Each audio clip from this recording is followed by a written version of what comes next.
Now listen to this story that we will tell to you. The story of the Minnow.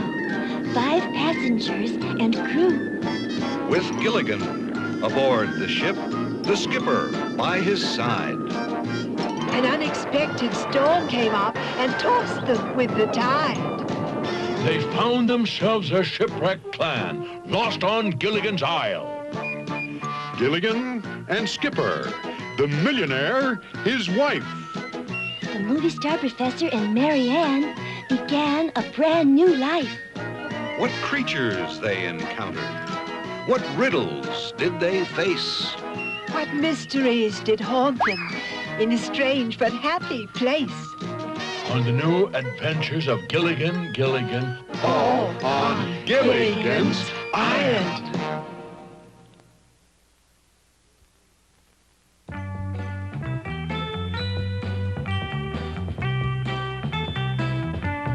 Rickety-ax and boola-boola-bool. Score another point for the snooty finishing school. What's with Mrs. Howell? Well, she was browsing to her high school yearbook and began yearning to be 18 again. I can't imagine why. That was before she met me. I'd say she's beginning to believe she's 18. Are you okay, Mrs. Howell? Why, yes, of course. A little water never hurt an 18-year-old, you know. Mrs. Howell, you are no longer 18 years old. Oh, is today my birthday? Sweet 19 and never been kissed. What I meant, Mrs. Howell, was it's all right to dream and use your imagination, but you shouldn't start believing something's true only because you want it to be true. The professor's right. We all live in a fantasy world at times, but we can't run away from the real world because we like things better in our dream worlds. Yeah, sometimes I dream that I'm really not beautiful, but you'll never catch me believing it. That's for sure.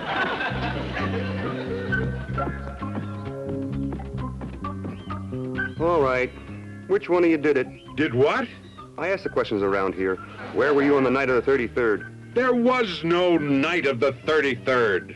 Somebody stole it, huh? Watson, check them out.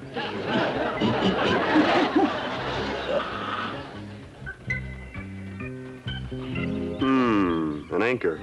That can mean only one thing. What? You're wearing a boat on your head. Hey, thanks, Watson. Okay, Sherlock. What's the bet? Sherlock?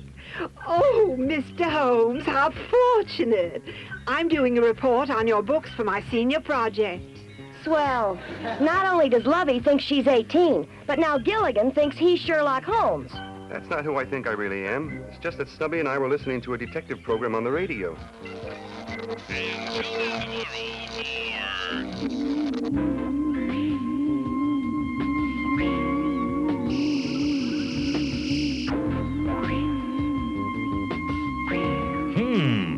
Our spy satellite has discovered a secret island, an island with inhabitants. We must know who these people are and what their secret mission is that they're involved in. This is a job for Agent B. You called, Prime Minister? Yes, B, you'll take a submarine to the secret island and spy on the inhabitants. This is a job you must not Bumblebee. Bumblebee, get it? I'm sick of his corny jokes. I think I'll change my name to Z. Before you go, perhaps you'd like a glass of Cider Z? Cider Z, that place in Holland. Get it? The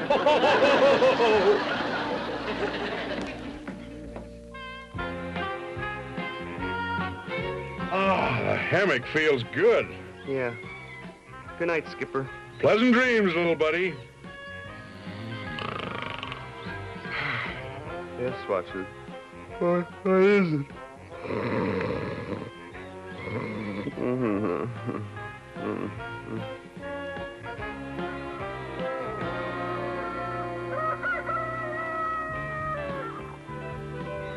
What a great morning. Time for setting up exercises, everybody.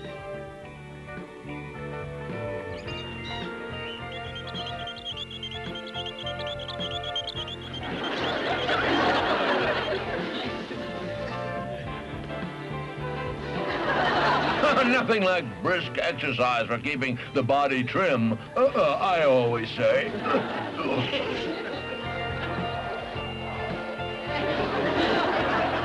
Exercise is good for staying in shape.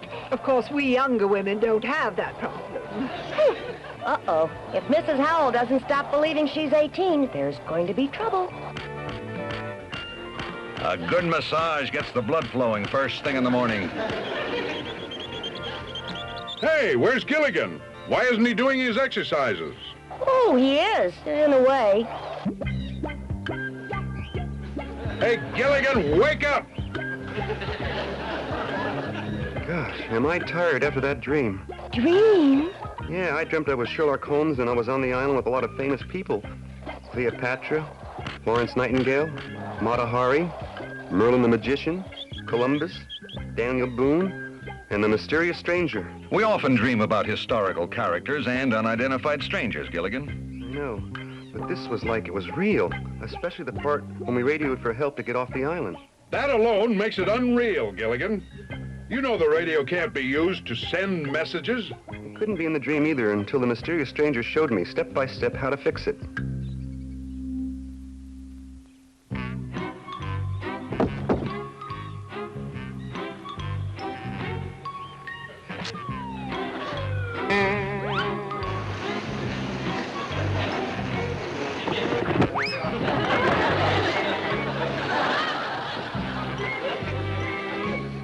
Hi, Skipper. Gilligan, I was wondering, do you remember how the mysterious stranger showed you how to fix the radio? That was only a dream, Skipper, remember? Besides, I'd probably have to dream it again to remember how. Come on, Professor, it's worth a try. Skipper, it won't work. Getting Gilligan to go to sleep won't guarantee that he'll have that same dream again. Yes, but if he does, why, we'd be able to fix the radio to send a message for help, huh? That's right. Gilligan always talks in his sleep. We'll record every word he says. Oh, we've got to get Gilligan to dream that dream again. If it did work, I'd cheer. Yippee and sis boom ba, the snooty finishing school, rah, rah, rah. One gets wet a lot, but it's so much fun pretending to be young again. Look, this whole thing is absolute nonsense. Getting that radio to send messages is as unrealistic as Mrs. Howell being 18 again, or as unrealistic as Gilligan's mysterious stranger.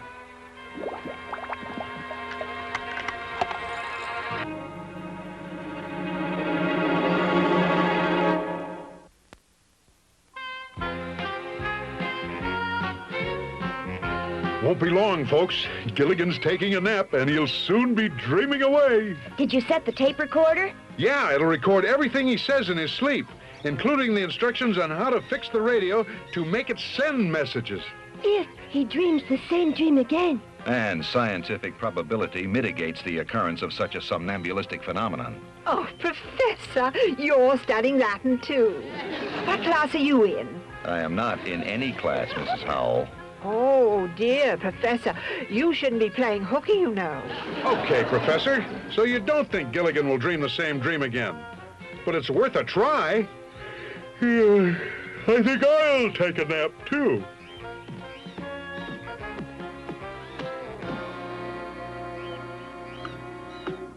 Uh-oh.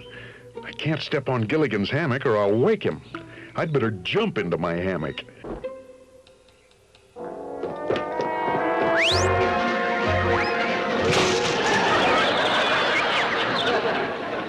Did I wake you, little buddy? No, I wasn't asleep. This tape recorder made a big lump under my pillow. Why don't you just step in my hammock like you always do?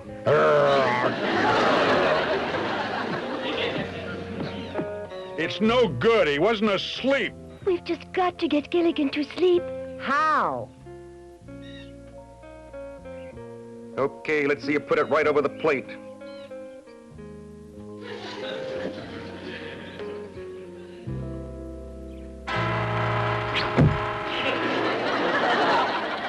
Strike one, huh?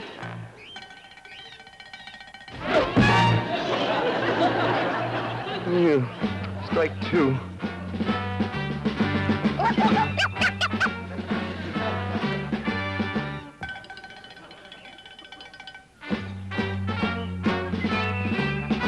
Okay, let her rip.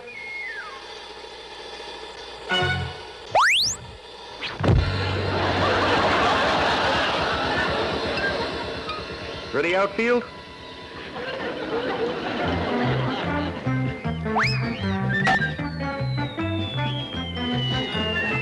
By the time the ball comes back down, the score will be 100-0. Now's my chance. Ah, two of the islanders. Now to see what they are up to. Lullaby and good night. Hi, Ginger. Gee, hearing lullabies always makes me want to go to sleep. Then why aren't you going to sleep? Well, if I wasn't awake to hear the lullaby, I wouldn't want to go to sleep.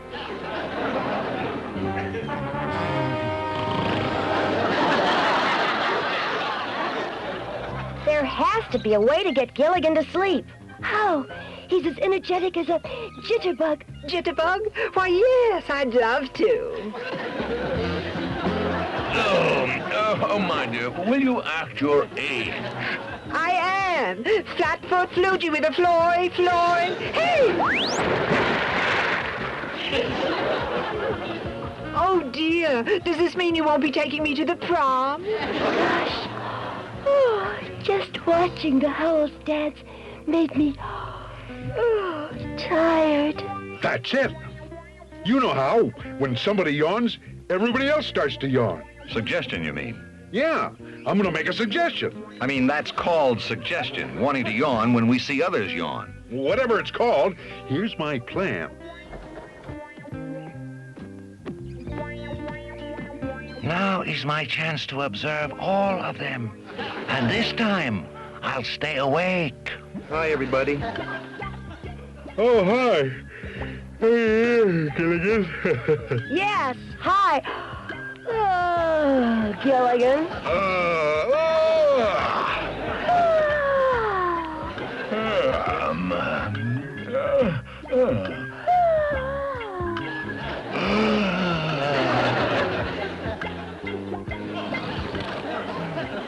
Gosh, I'm standing still, but next to them I feel like a jitterbug. Oh, how exciting. So do I. Maybe I should have said I felt like a waltz. You go first.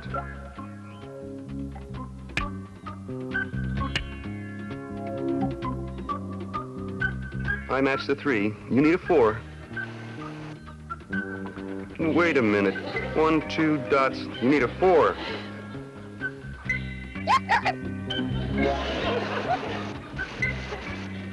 Okay, 2 dominoes. And 2 dots. 2 plus 2 equals 4.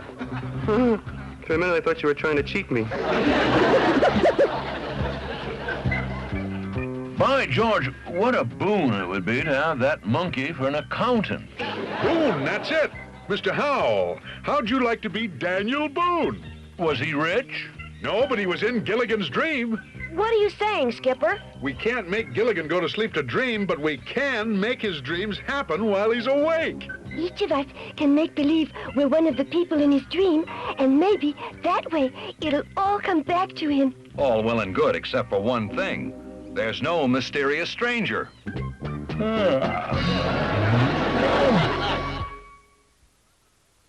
Okay, remember everybody, when Gilligan comes back from gathering firewood, we make believe we're the famous people who were in his dream. And we make believe he's Sherlock Holmes. Here he comes now.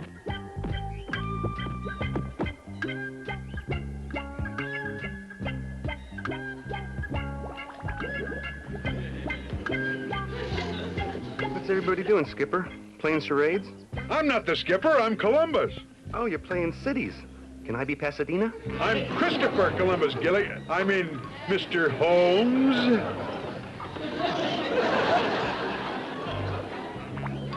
Gosh, Professor.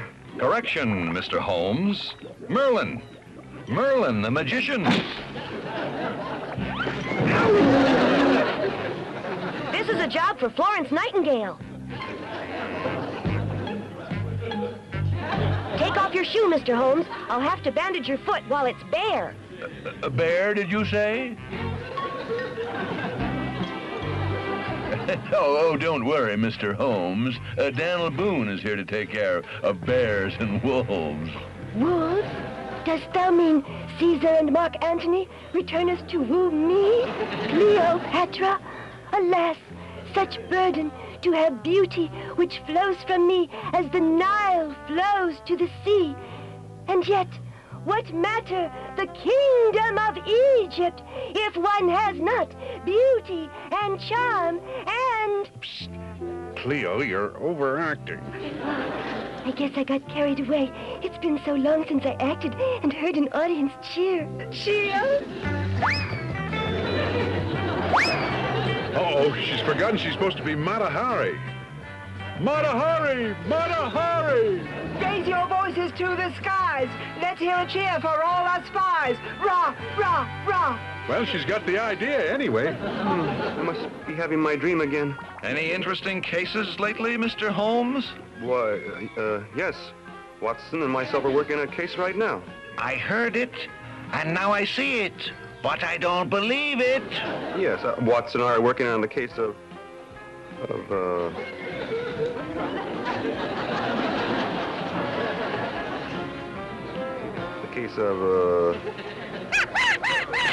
Thank you, Watson. The case of...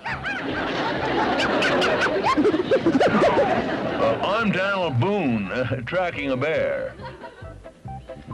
It's a bear. Stand back, everybody, while Daniel Boone takes care of this varmint. Come back, varmint, and fight like a man.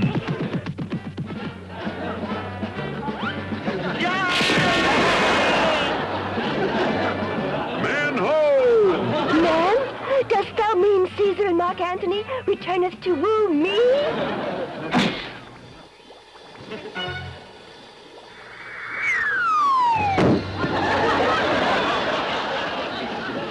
You're right, Watson.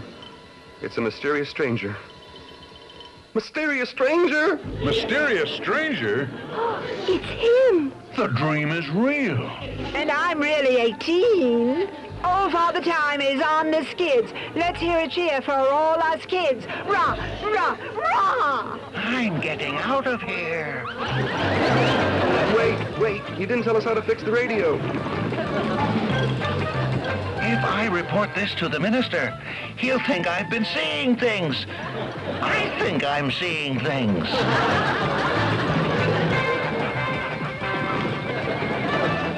They're right behind me. I'll have to hide.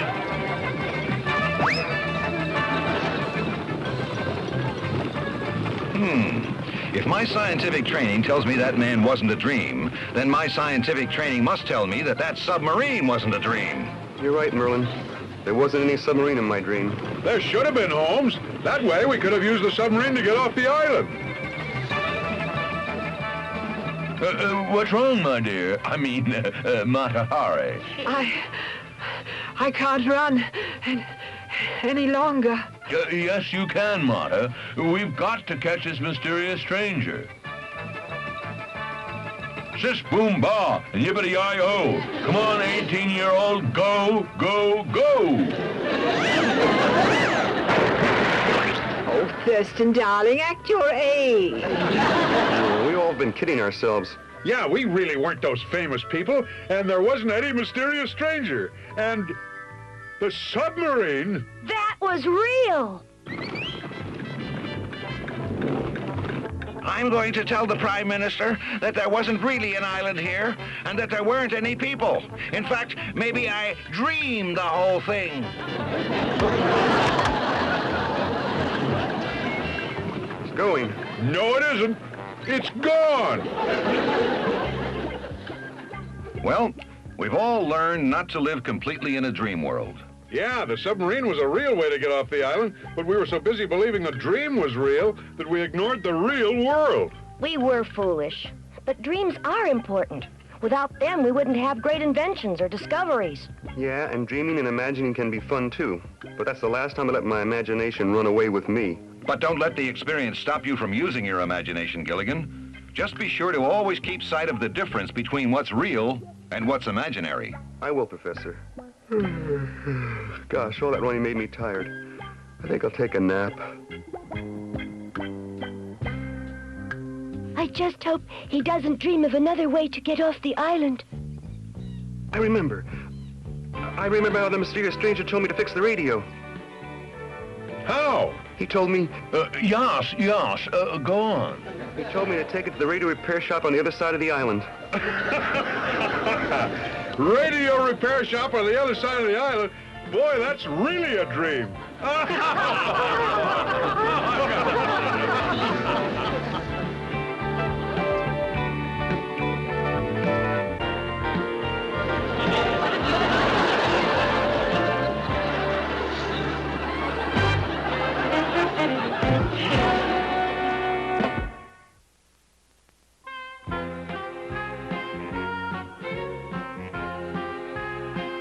Well, little buddy, I can say I learned a lesson about keeping my dream worlds and the real world in their proper places. Me too, Skipper. And now that I know that, I'm never going to be afraid to dream again, because I might come up with a great idea dreaming. Why would you be afraid to dream anyway? I'm not, but my Uncle Freddie was. Your Uncle Freddie? Yeah, he loved hot dogs, you know? He did? Yeah, he'd eat hot dogs all the time. Even when he went to a restaurant, all he ever ate was hot dogs. And then he had that terrible dream. Yeah? He dreamt he was marooned on an island like us, and the island was filled with hot dogs. Everywhere he looked, he saw nothing but hot dogs. After that terrible dream, he was afraid to dream. Well, if he loved hot dogs so much, why was it terrible to dream that he was on an island full of them? In his dream, he was a hot dog, too. Good night, little buddy. Good night, Skipper. See ya.